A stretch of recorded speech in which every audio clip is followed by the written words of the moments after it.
The investor who always wins, but cannot sleep. Introduction. In financial markets, consistent gains are often seen as the ultimate success.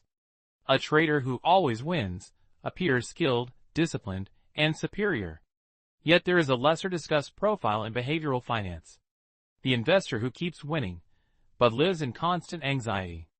This research examines the psychological mechanisms, risk structures, and long-term sustainability of winning strategies that destroy peace of mind. 1. The psychology of constant winning.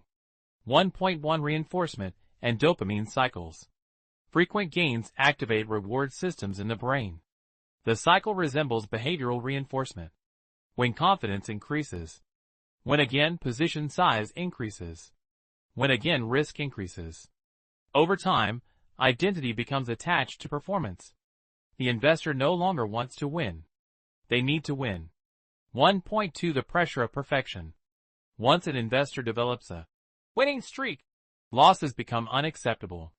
Research by Daniel Kahneman shows that people experience losses more intensely than gains.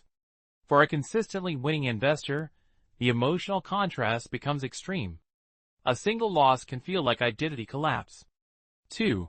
Structural reason sleep disappears. 2.1 High leverage exposure. Many, always winning, strategies rely on leverage, option selling, carry trades, short volatility positions. These strategies often produce small, consistent gains until a rare, large loss occurs.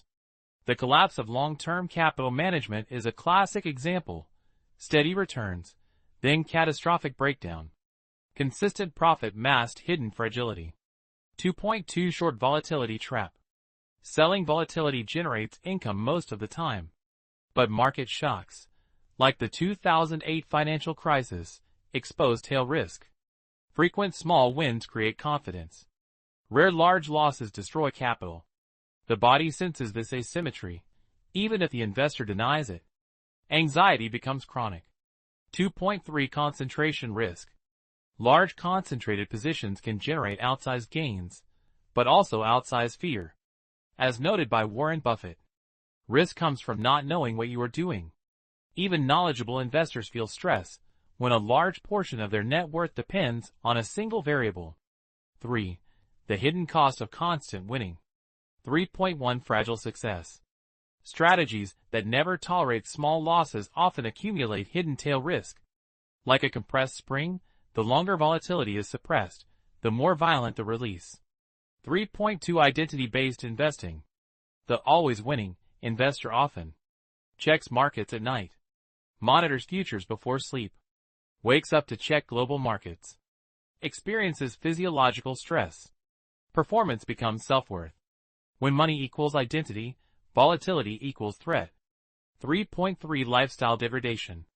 Chronic financial vigilance leads to sleep disturbance, reduced cognitive clarity, emotional irritability, burnout. Ironically, financial success reduces life quality. 4. The mathematical illusion. Consider two investors.